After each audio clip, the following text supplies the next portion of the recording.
Welcome to the February 2025 installment of the Labor Market Insight Series from the Idaho Department of Labor. My name is Craig Shull, and I am the Labor Market Research Supervisor here at the department and your host for today's webinar. Just a quick employment situation update as everyone's getting logged on. The December unemployment rate for Idaho was 3.8%, which is up slightly from November. And our non-farm payroll was up 3,000 from November to December, which is a 0.3% increase. A slight increase, but year to year for December was 31,000 above where we were December 2023, which is a 3.6% increase. So again, good economic progress on the statistics side. And just an FYI, our next release won't be till the latter part of March, as we're doing our benchmark for 2024 right now. So we'll kind of have a machine gun of releases here later next month, and then we'll be back to our normal publication schedule. A couple of notes before we start. This presentation is being recorded and will be uploaded to YouTube for later viewing. We'll send out a link to access this video along with one to our library of recordings from previous Labor Market Insight webinars. And there will be also other recordings from the Idaho Department of Labor available on that same domain. One plug for Launch before we get started. Launch is Idaho's trailblazing new approach to ensuring Idaho's students stay in Idaho to fill rewarding, good-paying, in-demand jobs. Launch covers 80% of cost, up to $8,000 for an Idaho graduating high school senior to enter an Idaho-based workforce training or education program linked to an in-demand career. Launch is transforming the lives of Idaho students and giving opportunities they never had before. If you'd like more information or would like to just research it a bit, just go to idaholaunch.com. And then today's webinar discussion will be led by our labor economist in our Lewiston office, Lisa Grigg. Lisa's here with us. She'll be taking a focused look at the Port of Lewiston today, the nation's most inland port, which is celebrating its 50th anniversary. She has also brought with her a special guest for today's discussion, Scott Corbitt. Scott is the general manager of the Port of Lewiston. He became the general manager for the Port of Lewiston in 2022. And prior to taking on that role, he had been a variety of things: a navigator for a U.S. Navy destroyer, a litigation attorney, human resources manager, university relations manager, and prior to joining the port team, he was an economic developer as president of Valley Vision. His education achievements include a Bachelor of Science in Biological Oceanography from the University of Washington, as well as a Juris Doctorate from University of Montana. And with that, I'm going to actually turn it over to Lisa, and Lisa is going to be leading the discussion here on today's Port of Lewiston. Thank you, Craig, and good morning, everybody. Thank you for joining us. Just to start off with, so I am based in Lewiston, so this is my home area that we're discussing today. We usually take more of a statewide approach, but I felt like this was big enough to warrant a special look. And with it being its 50th anniversary since the first barges left the Port of Lewiston, it seemed like the perfect time to highlight this asset. So for those of you maybe who aren't too familiar with Lewiston, the Port of Lewiston, as Craig said, we are at the end of the largest inland waterway on the West Coast. It's 465 miles from Lewiston to the Pacific Ocean. And the reason that I really wanted to highlight this is that the Port of Lewiston is one of those amazing asset and gems of our area. But if you're not specifically looking for it, you may not see all it has done to change the employment landscape of North Central, as well as along with other parts of Idaho and other inland states too. But it's one of those that I call overarchingly significant, but also so subtle, because if you're not looking for it, you may not put certain pieces together as to how much impact the Port of Lewiston is actually in defining our labor markets. And so Scott Corbitt is going to help me here today. He's got the kind of the inside workings of the port.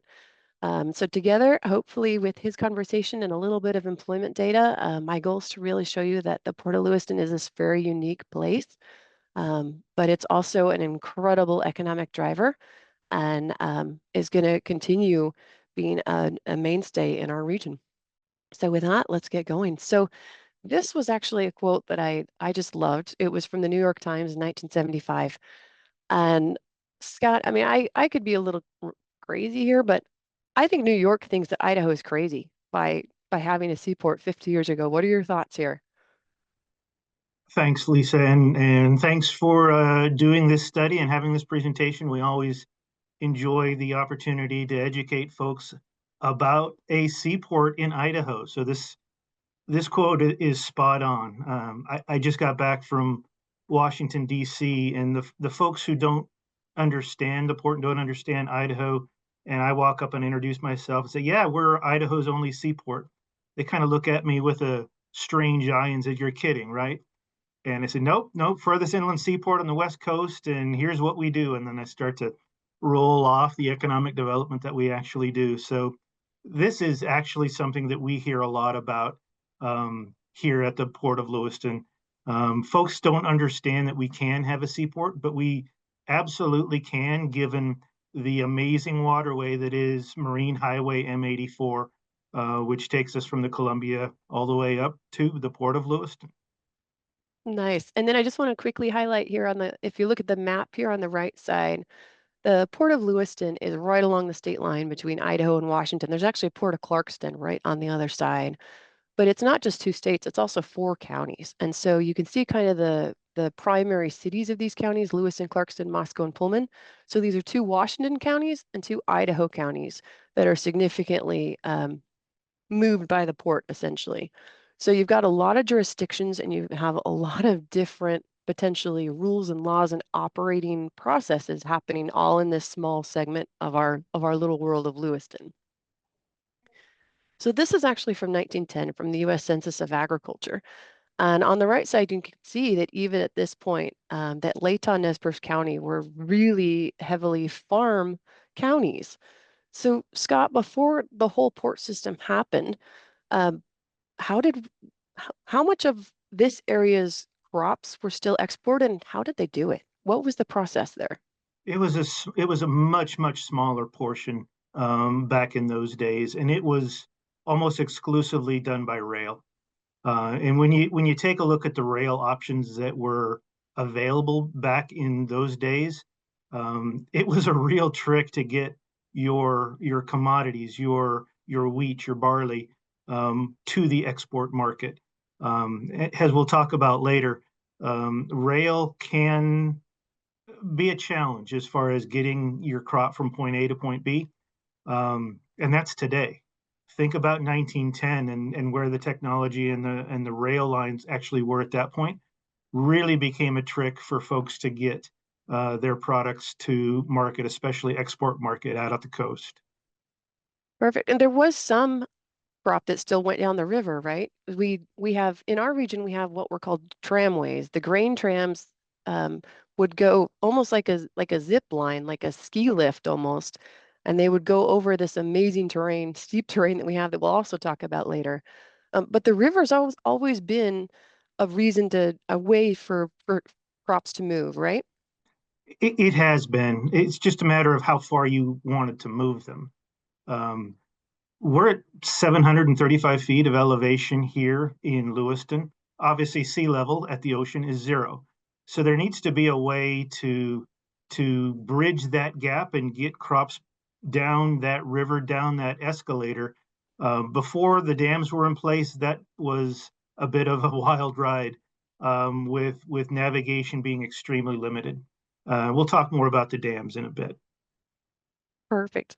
Yeah, so even though we're the lowest point in elevation in Idaho at 700 feet, we are still 700 feet above sea level. And to get to the ocean, you've got to drop 700 feet still along the way.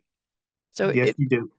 a little dangerous and treacherous, like you said. So here, just this is a little more modern day transportation. But Lewiston's still kind of in a little bit of a hole when it comes to accessibility. So the nearest interstate highway is over an hour away. And then you can see that the railways, we don't have huge rail lines in Lewiston. And so the waterway really is one of the main advantages to our region. One, because of our topography, because we're so steep and we're in river canyons, but also the fact that we just don't have the rails and the highway options. But I do want you to talk a little bit. The port works in conjunction with these other systems, right? It's not a standalone network. For sure. We are a multimodal transportation hub for this part of the world. Multimodal means basically we have trucking, we have rail, we have barging on the river, and we even have partnerships for our airport, which is about a couple of miles away from us. The river gives us our claim to fame, honestly. The river provides us with our advantages for moving commodities, especially for wheat. The river provides us with a source of travel that is reliable, and it gets export wheat and export barley to the export markets on time. And honestly, that is one of the most important pieces for our agricultural growers. And just as an aside, we are in one of the most productive bread baskets in the world as far as the crops that we grow. This part of Idaho and the whole Palouse region has been blessed with some of the highest yields in the world as far as those crops. So making sure that we can get those crops to market is a huge piece of what the Port of Lewiston is all about, and a huge piece in, honestly, feeding the world. Without the crops that come from our part of the world, a lot of folks are hungry. But just touching again on the multimodal aspect of things, we do have rail that comes in and through the Port of Lewiston, but like you said, Lisa, we're constrained to some degree by the geography. We're at the base of the Lewiston Hill, which means we're right at the bottom of the LC Valley in this canyon.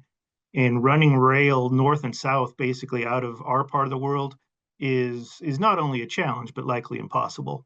So we meet up with rail about 80 miles to the west of us at our closest point. We do have the ability to interact at that point with the larger rail systems, the Union Pacific, Burlington Northerns of the world.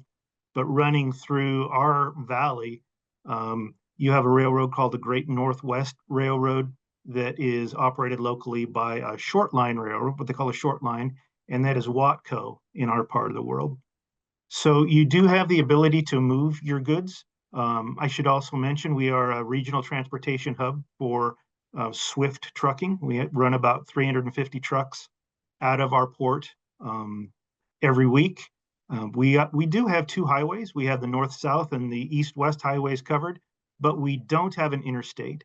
And for that reason, like you said, Lisa, a lot of folks, they don't make it to Lewiston unless Lewiston is their destination. You don't just happen to come to Lewiston. You have to want to. And obviously, in our perspective, you should want to because it's a great place.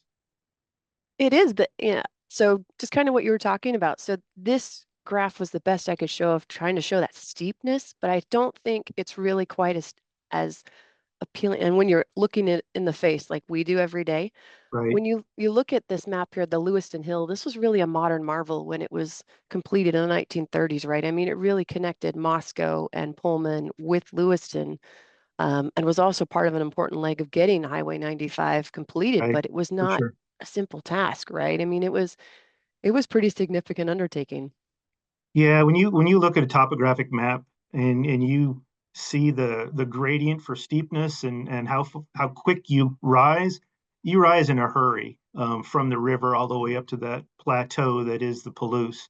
We're, like I say, about 735 feet of elevation. You gain about 2,000 feet in a hurry going up to the top. So it creates our own little microclimate down here. We have very little winter and our temperatures are pretty mild. You go up to Moscow Pullman and you're going to get your winter. So it's a very different place.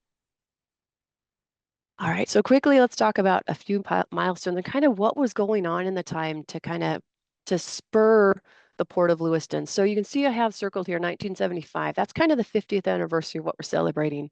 But if you look back in 1931, Idaho allowed ports way back then. So what was the conversation going on to make Idaho go, we need a port in the 1930s? What was happening?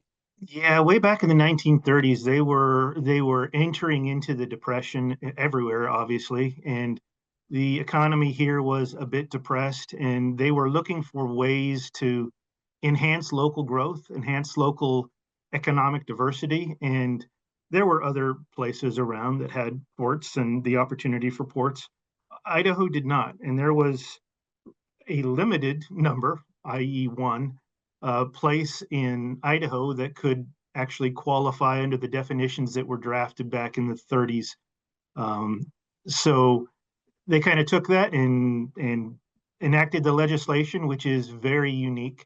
And there it sat for a bit until 1958. What happened in 1958? There were some forward-looking folks in the Lewis-Clark Valley, in Nez Perce County specifically, who saw what was planned and what was happening with dams on the river. And they knew that the dams were coming, and they knew that the dams were already here in some cases, like for the early dams that were actually built along the river. And they knew that that was going to create a different opportunity for Lewiston. So those are the dams that were coming our direction. And as they grew, as they were developed, ultimately to 1975 when Lower Granite Dam opened up, that slack water was coming to Lewiston, and we needed to be ready. So fortunately, some folks were forward looking and forward thinking and saying, how do we leverage this?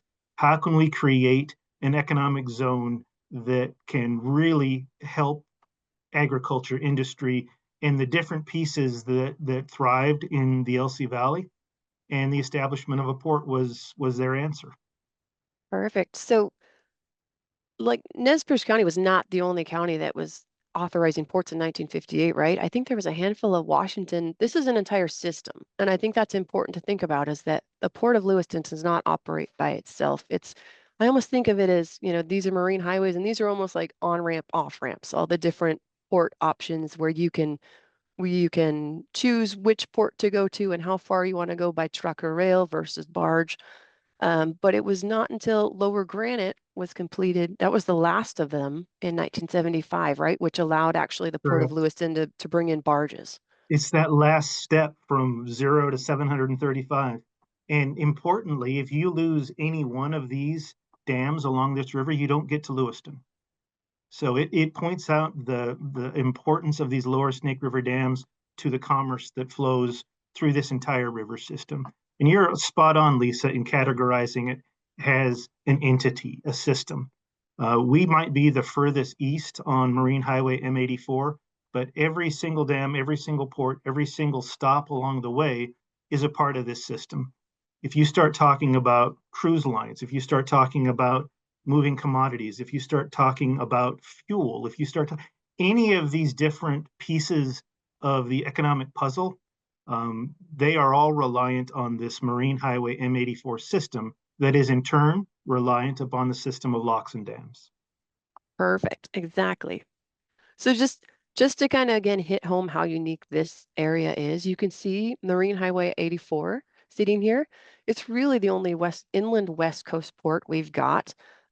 If you look at the rest of the nation, a lot of it is surrounded around the Mississippi, the Right. Great Lakes, right? But when you look at the West Coast, so give me an idea of, so it's not just Lewiston that's benefiting from being on the most eastern end of this, right? Who are our other neighbors that are really benefiting from this system in commerce?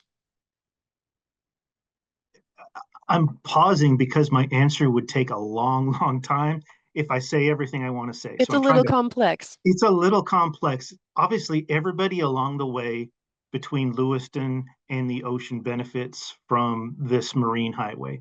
Clearly, our growers along both the Palouse and within Idaho and Washington and Oregon as well.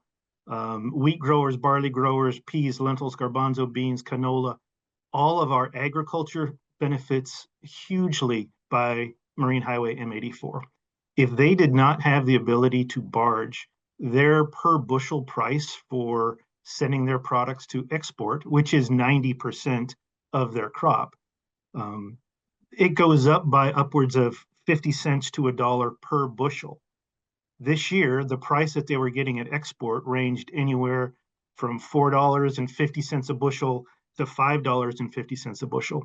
If you add another dollar onto the top of that, they don't get close to their break-even point. And when they lose money, what happens to agriculture? It goes away. So it's not alarmist to say that our agricultural viability in this part of the world relies on barging, relies on Marine Highway M84. You start taking a look at the rest of the United States, you have different products that come over to either the Port of Lewiston or somewhere downriver from us, from the Midwest. We're basically the backup. If a hurricane hits the Gulf, I'll just say the Gulf. I won't say the Gulf of something. I'll just say the Gulf. If a hurricane hits the Gulf and it closes down the Port of New Orleans for an extended period of time, a week, say, those commodities, that corn, stops moving south and starts moving west. So you can say that Marine Highway M84 truly impacts the entire nation. Could say Marine Highway M84 affects the world. Once that wheat gets to export at either Portland or Vancouver or the Port of Kalama, it starts to head west. And it heads over to Japan and Taiwan and the Philippines and China and Indonesia. And it starts to feed the folks who can't grow the wheat themselves. And it gives them wheat at a price that they can afford or at the quality that they insist on. The Japanese market, very insistent on high quality wheat. So, and that's just agriculture. If you, I can keep going on the number of different other pieces that Marine Highway M84 relies on, but I don't want to monopolize your entire presentation. Thanks, Scott. Great answer, though. But I just want to kind of look at your input just because you kind of know how the flows of goods happen here. This is, again, U.S. Census of Agriculture between 1974 and 1978, showing you kind of where the changes happened. So we know Port of Lewiston started operating in 1975. The ports kind of the West started operating kind of between the 1950s and 1970s in there somewhere, right?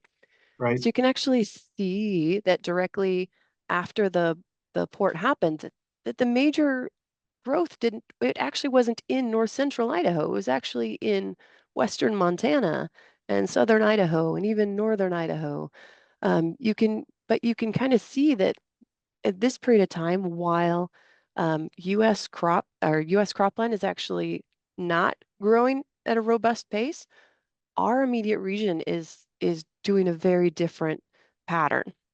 And just I loved this. Just so 1930s, I chose this as the baseline because that's when the conversations really started with the ports. If you look at what happened with Idaho here between 1930 and 1969, you can actually see that it is moving in a different direction than the U.S. in total cropland. So the U.S. declined by about a quarter, almost a third of total cropland between 1930 and 1969. Idaho was increasing. But then if you look again from 1969 to 1982, it accelerated. You can see that the slope of that line there really shows that Idaho accelerated. Do you think the port system was possibly what's causing this, or do you think it's other things happening? I might be biased. I probably am. But I would say it is a direct correlation to the addition of the system of dams and locks along the river. The advantage, and a farmer will tell you this, and your best data is coming straight from the fields. The farmers will tell you that barging gives them the advantage that they need to stay in business. Our communications coordinator, Mary Iacobelli, did an amazing story with a local farmer who stressed over and over again the advantage that it provides not only to his business but to his family to have the barges operating on the river. So for me, it's a direct correlation. Yeah, I mean, you were talking about wheat prices. They are so low right now that Yep. that even with barging, a lot of our farmers may not be at break even. I mean, they're that low, right? They're But not at break having even this year. no, but the barging is helping them at least in, make it through these bad years and in the long run, hopefully come out ahead, right? Totally true. And when you are in that sort of a price situation, your ability to get your, call it wheat, to the export market exactly when you need to meet the vessel that is going over to Japan is critical. And the only way that they do that is by barge. Rail, you can miss that outgoing vessel by a week. Truck, there's simply not enough trucks and not enough drivers to actually get your product there. And even if there was, the price would be so exorbitant. Your carbon footprint would be so much larger. It's not a good option. So you're really talking about barging, and barging is the answer. Perfect. And then last, before I leave this, I just want to highlight at the end, if you look at those 2022 numbers, the US is still like a quarter of acres lower than it was in 1930. Idaho and Montana are actually a very different trend than what we're seeing in the as US in general. All right, Scott. So we have talked a lot about commerce, but there's so much more to the port. And I'm hoping that you can kind of give us some ideas of how the port is an economic driver beyond commerce. What happens? Absolutely. Yeah, what you're seeing on this particular photograph is wind turbine blades. We call them high, wide, and heavy loads that come up the river from the West Coast, arrive at the Port of Lewiston, get offloaded and stored, and then moved across highways to wherever they're going. These particular blades were destined for a wind turbine farm up in Alberta, Canada, and spent some time at our port waiting to be transported over the road and up into Canada. So high, wide, and heavy loads, a high, wide, and heavy port is just one aspect of things. Just continue on with the picture that you see there. The blue buildings there are dockside warehouses. We have over 200,000 square feet of warehouse capability at the port, which is something that is in huge demand and not a lot of supply. So that's a true need for the industry from this part of the world, this part of the valley. You just go back to the overall impact of the port. We just had a study completed, 2025 update by Steve Peterson of the University of Idaho, where he talked about job creation. He talked about economic impact. I'll just throw out a couple of those numbers for you. Total annual economic impact, including sales and gross revenue, gross domestic product, compensation taxes, that's about $1.4 billion per year attributed to the Port of Lewiston. Over 3,000 jobs that have been created either by the port directly or by a partner firm. And we are a tax authority. We tax to a rate that yields about $405,000 per year. But for every one of those taxpayer dollars, there's a $10.82 return, which we feel is extremely good return on the investment of the Nez Perce County tax dollars. So that's the overall view. I can dig in a little bit more on some of the specifics if you'd like. Yeah, well, let's kind of detour from shipping and let's talk about like broadband. The port is leading the way in getting Lewiston up to date on broadband. How did that come about, and how do you view that as being part of the port's role? Yeah, that's a great question, Lisa. Broadband is a funny topic, you know. It's so important. It's infrastructure. It's critical to individuals. It's critical to business. It's critical to business recruitment. But the economic equation for it is tough. It's tough for those internet service providers to actually foot the bill to build networks and to get everything in the ground. So government truly plays a major role in that. Idaho was a little bit behind some of the other states as far as applying those broadband dollars, but it's actively engaged now. But the port started back in 2015 before Idaho started to spend some money on that. And we have about 52 miles of fiber in the ground within Nez Perce County, looking to optimize how that is both managed and used a little bit moving to the future. We also are building a middle mile backbone, basically taking broadband fiber, moving it from Moscow to Lewiston and then Lewiston to Grangeville, where it will meet up with another route that's being built from Star, just outside Boise, all the way up to Grangeville, and meeting there and kind of like a golden spike ceremony, only with broadband. This is going to provide the first north-south route for fiber optics in the state of Idaho.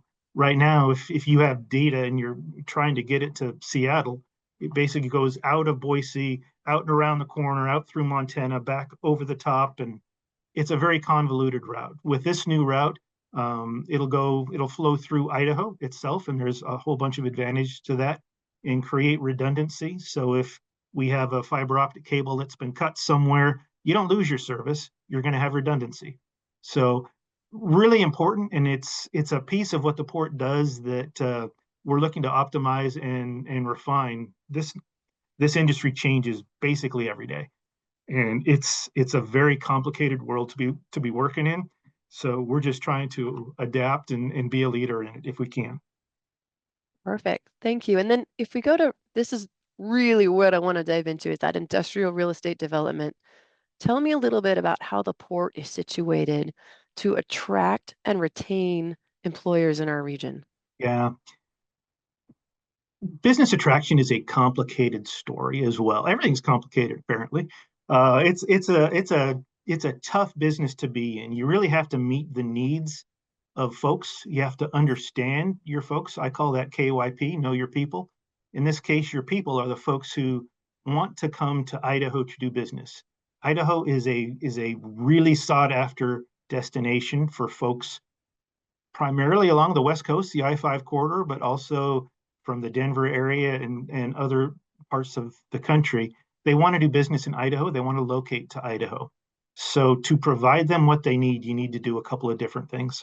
You need that broadband, obviously. You need to have the available land that fits with exactly what they need. You need to have the business climate that works for them. You need to have an Idaho approach to business, is what they're going to tell you. And then you're going to have the patience to actually work through a recruitment that's going to take years to come to fruition. So if you have all of that and you have a little piece of land that works for them, you can have a situation like what we had with Northwest Forslide.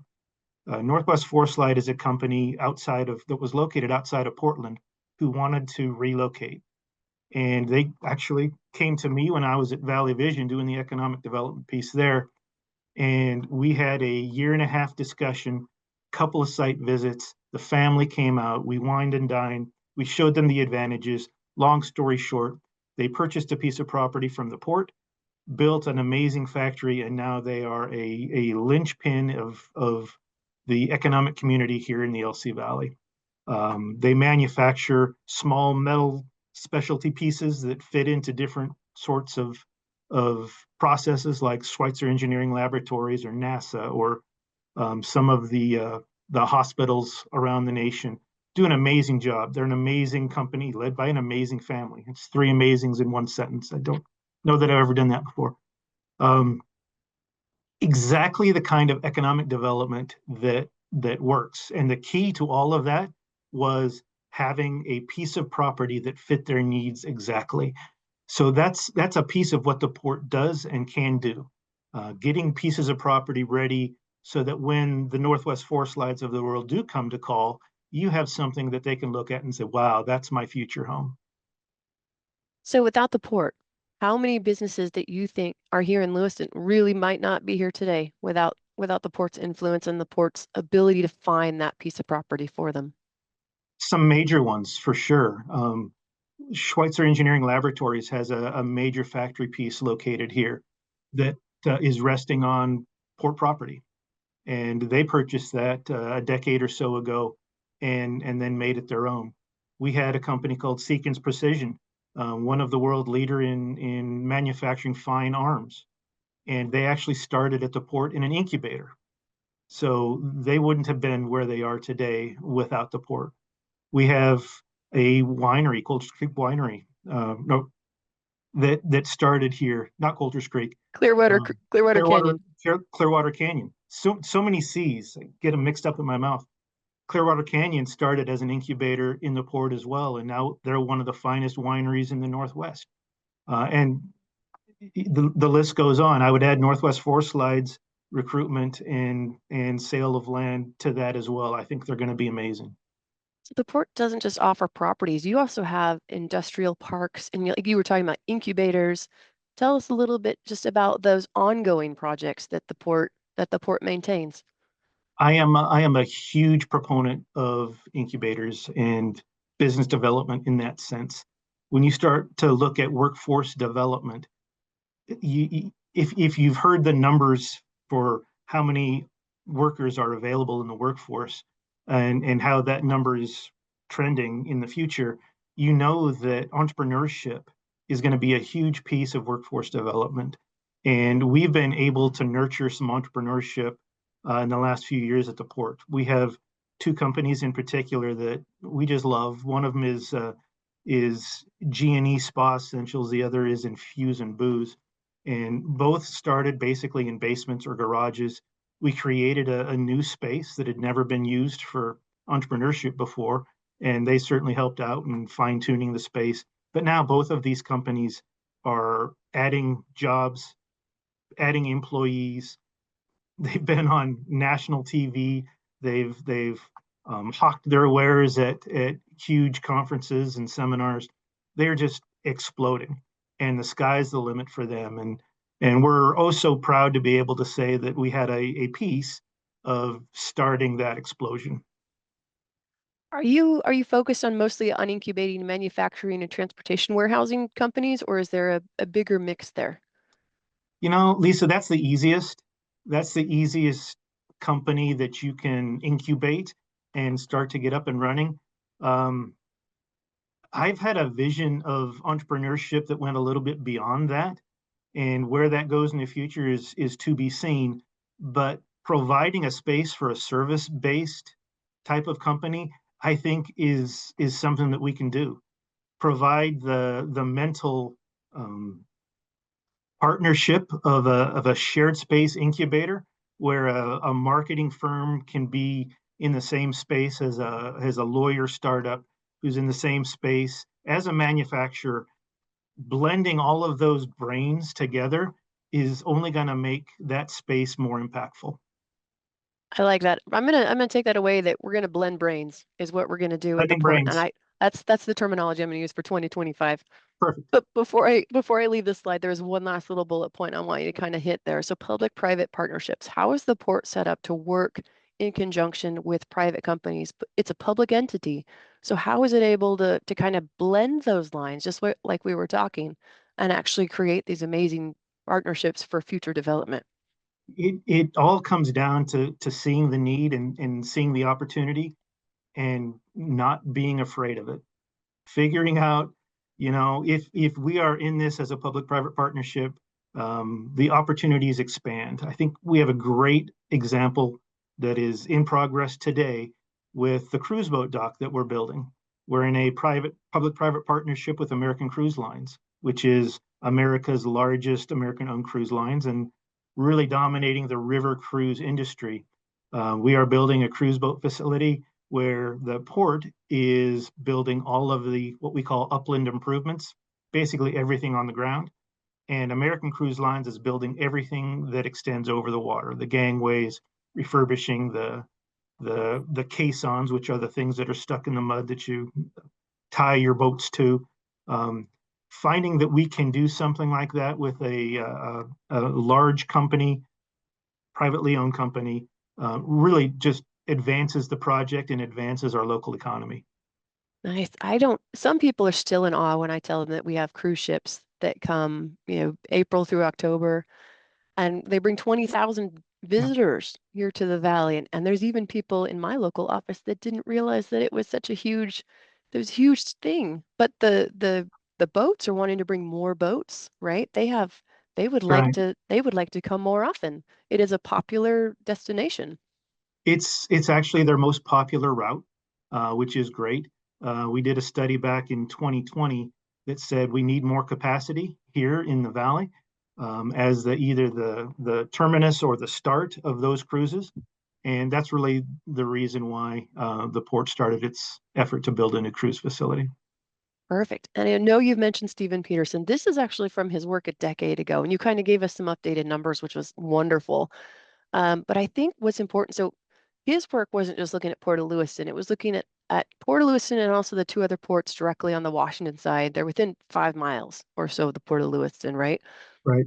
And his his findings, to me, just are so, again, this is that overarchingly significant, but still subtle. When you don't realize that so many of our major manufacturers are located, maybe were brought here initially or by the ports or are located on former port property, it's huge. The effect on this region is huge. And I really like his quote on the right that we're a little more constant. We're not growing as quick as other regions in Idaho. We're actually the slowest growing region in Idaho, but we're just stable. We don't have those huge ups and downs in our manufacturing employment.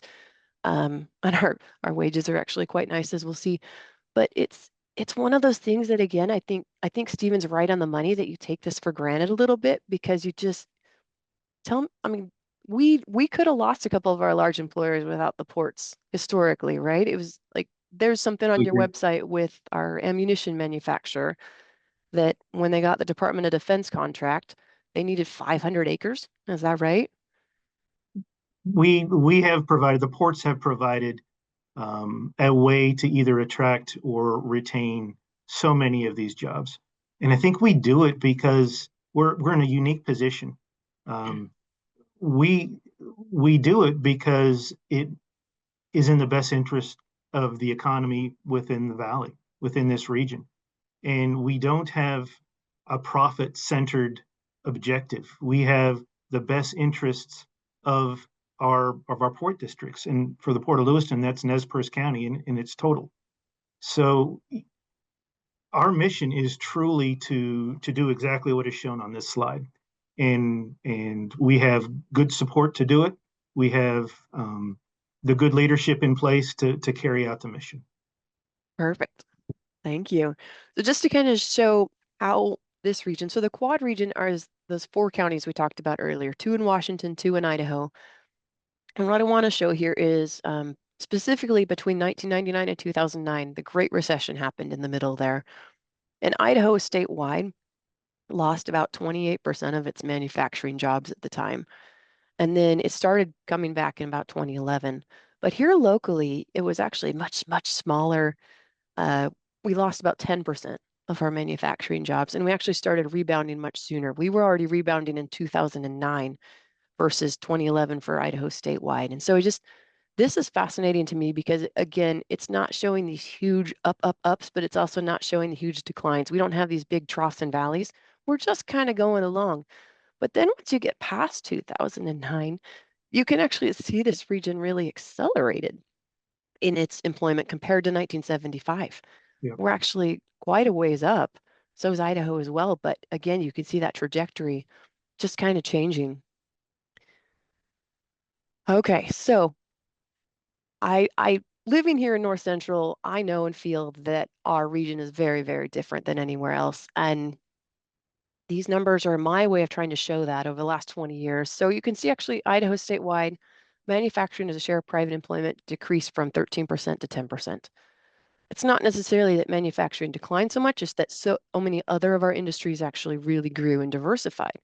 But here in North Central, which is highlighted in gray, there's a couple things happening that I want to point out and talk to Scott about. So the first one is we have the highest percent share of private manufacturing employment as our total employment of any region in Idaho. The other thing is important is that we're only one of two regions, with the South Central being the other one, that actually saw an increase in the last 20 years. Does this shock you? Does this surprise you, or is this exactly kind of what you're expecting to see, Scott? This is exactly what I expect. This region is the home of manufacturing. It really is. We have Idaho's only paper mill. We have the jet boat capital of the world and all of those manufacturing jobs. We have ammunition industry lead in this part of the world. We have arms manufacturing in this part of the world. And all of these are incredibly consistent, whether you're in a recession or not. For some reason, people need their bathroom tissue even when the economy is tanking. And they obviously also need their ammunition. You know, you have these recession-proof types of industries that live here in this part of the world. And we have a workforce that knows shift work. It knows how to make things. It knows the manufacturing process. that knows safety. All of these things are what your manufacturers are truly looking for in a workforce, and we've been blessed with it here in North Central Idaho. Perfect. Okay, so this we're going to switch from industries to occupations, and this is just to show you just Lewiston is an outlier when it comes to production occupations, both in the amount that we have and also our wages that we pay. So if you go along the horizontal axis here in the bottom, employment concentration is telling you that for certain percent of occupations compared to total, if you were at the US national average, you'd be a number of 1. So you can see that Lewiston is actually over 2 times the US average in production occupations. And if you look at the vertical axis, so the median wages, you can actually see that Lewiston's annual median wage of almost $50,000 is approximately $10,000 higher than most metropolitan areas in the state. And so you can see Twin Falls is the one closest to us, but Scott, Twin Falls is something very different in their manufacturing, right? They're not the specialty manufacturers like you mentioned of paper and bullets and metal and jet boats. Sure. They're something totally different, right? That's right. There are a lot of food manufacturing down in that part of the world, which is really a different style of manufacturing altogether. So what is it about the port that creates this amazing cluster of specialty manufacturers in Lewiston? What draws them there? We get to provide the services that they need. I mentioned warehousing, Clearwater Paper, and now Sofidel is one of our both large customers for us and store product with us. There's not a lot of other options to do that. We have goods that move through the port that go to support all of those other manufacturing industries as well. Obviously, we had the incubator that helped Sequence Precision to get started. You give them what they need and then watch them take off. And these wage numbers are certainly not a surprise at all. They've gone up, I think, back in the day when I was negotiating collective bargaining agreements at Clearwater Paper with the unions, I would have understood even more how those wages get set at what they are. And then obviously the cluster provides both opportunity and competition for labor. And as those job opportunities go, down a bit, and the folks who are applying for them go down a bit, you pay a little bit more to be able to fill your jobs. And you've seen that here, and you've seen that rising tide of wages raise the boat for all of the wages in our manufacturing cluster. Exactly. I mean, these higher wages show demand that employers Yeah. aren't able to necessarily fill all the positions they're needing. They're having to pay more to get the work that they need. Absolutely. So I looked quickly so this is a few select production occupations that I wanted to highlight because Lewiston stands out significantly in some of these. So if we look at the far left on welders, so again, looking at that employment concentration, again, an employment concentration of 1 time would be that of the US. We have almost 5 times the employment concentration of welders in our small little metropolitan area, as you would expect. And that places us number 4 metropolitan area in the US.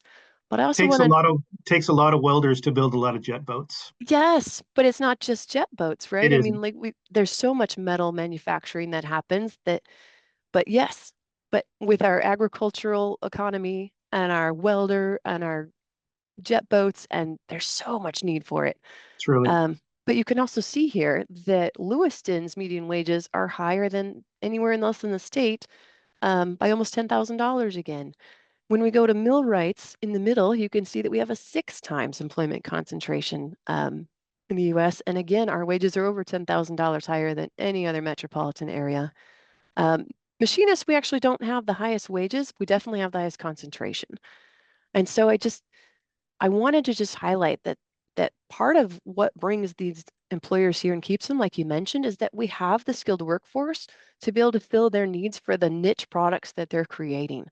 And I look at this, Lisa, and I thank goodness for our local colleges, the Schweitzer Center at LCSC, the CTE education, the education that they're getting over from Walla Walla Community College, really focused on this type of work and these sorts of numbers. So thank goodness for them.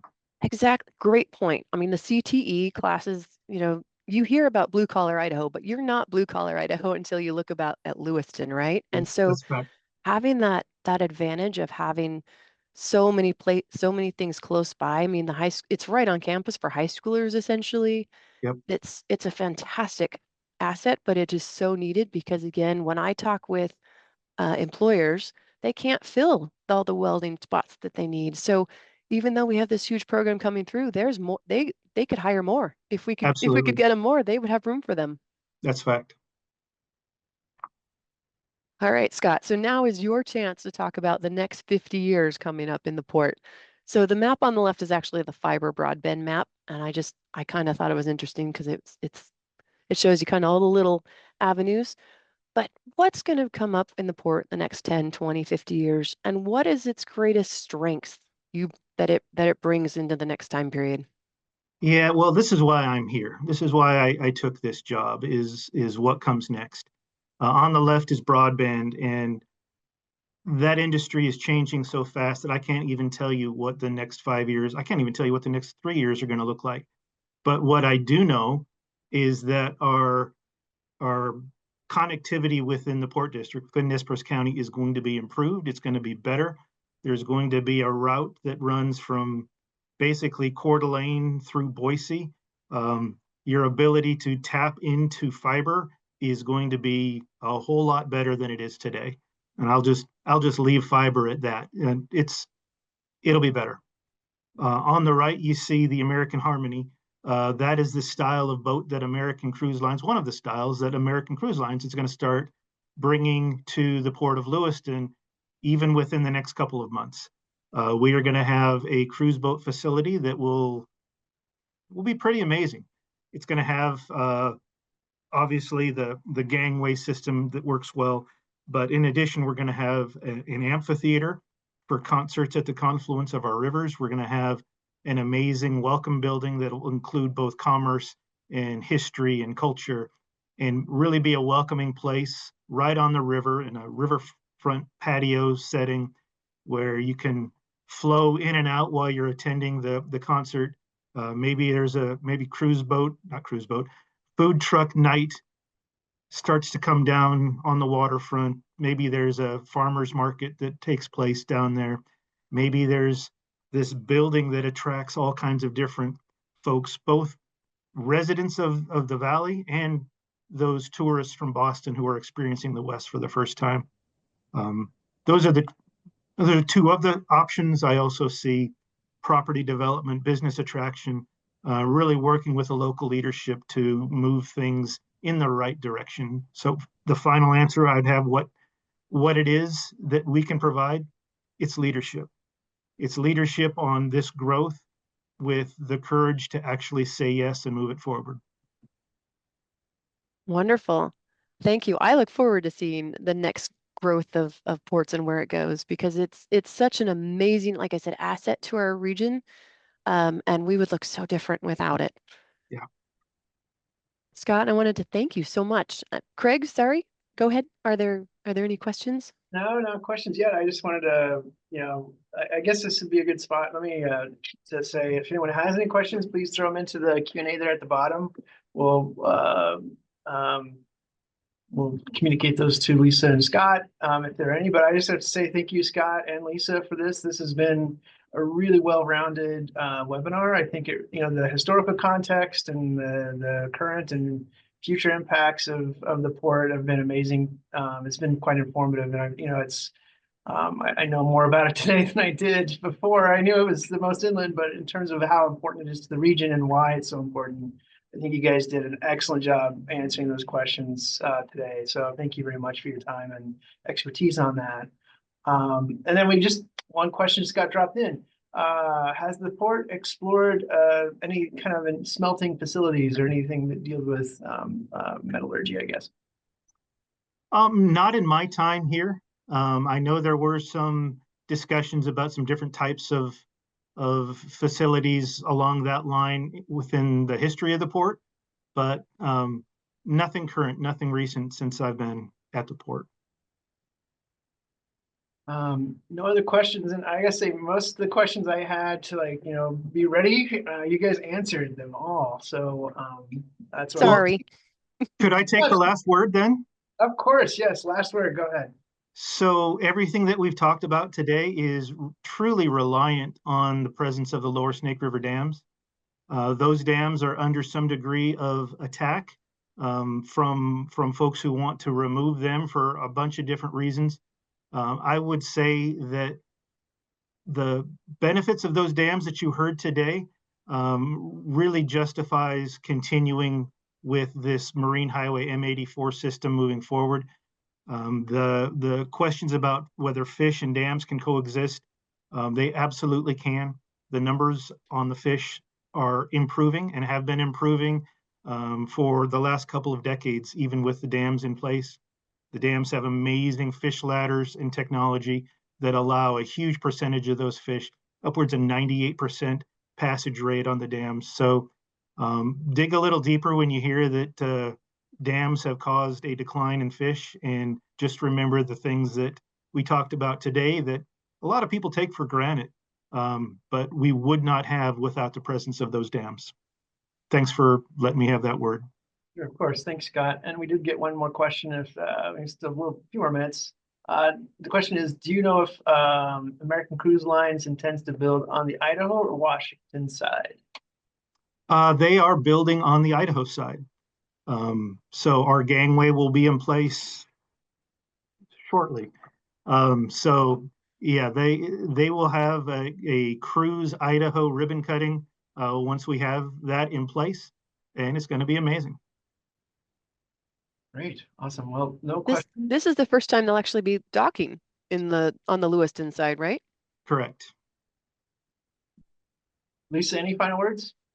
You know, I just wanted to say it again. This is kind of a passion project because this is in my backyard. But I also was not as aware of just how significant the port's fingers reach until you really start looking into its history and really it is an engine and a motor and it's an engine and a job creator in this region. But the benefits don't just stop at Lewiston. The benefits happen throughout Idaho, Montana, the Dakotas, Canada. There's a multitude of beneficiaries here. But I think, like I said, like I started out with, it's so significant, but it's so subtle until you actually start looking at it and you realize just how amazing this asset is. Thank you, Lisa. All right, great. And Scott, any more final? Since you're the guest, I want to make sure you have a final word on anything. No, I appreciate the opportunity that the DOL and Lisa has provided for us. We always look for ways to help to get our story out there, and this has been very worthwhile. Thank you so much. Great, Scott. Well, we appreciate you participating in our webinar. It certainly made it much better, and I learned a lot from you and Lisa again. So thanks again for that. And with that brings us to the close of our webinar. I just want to let everyone know that our next webinar is scheduled for Tuesday, March 25th. We'll be covering rural Idaho's demographics. And also like to provide another launch plug. It's again, Idaho's trailblazing new approach to ensuring Idaho students stay in Idaho to fill rewarding and good paying in-demand jobs like what we have in Port.